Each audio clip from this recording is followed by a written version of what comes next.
அஸ்ஸலாமு அலைக்கும். காளான் கிரேவி எப்படி செய்கிறதுன்னு பார்க்கலாம்.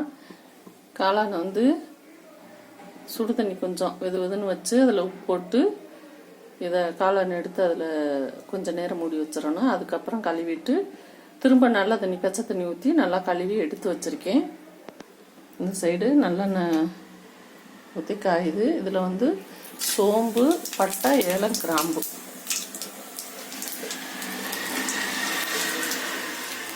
பொரிஞ்சிருச்சு.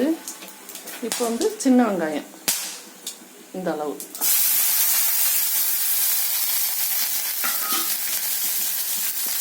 சின்ன வெங்காயம் கொஞ்சம் வதங்கிருச்சு.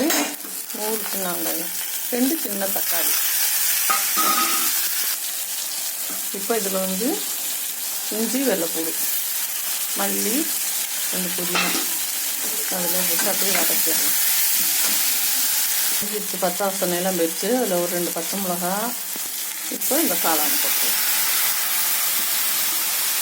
ஏற்கனவே கொஞ்சம் உப்பு போட்டேன், அதனால் கொஞ்சமாக போட்டுக்கலாம் வெங்காயம் தக்காளி வதங்குறதுக்கு.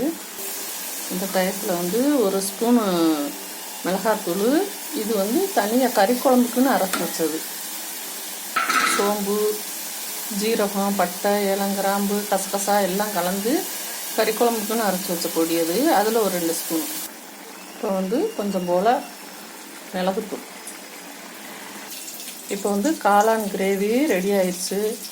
இது சாப்பாடு, தோசை, இட்லி எல்லாத்துக்குமே போட்டுக்கலாம். ரெடி ஆயிடுச்சு. இந்த மாதிரி செஞ்சு பாருங்கள். அஸ்ஸலாமு அலைக்கும்.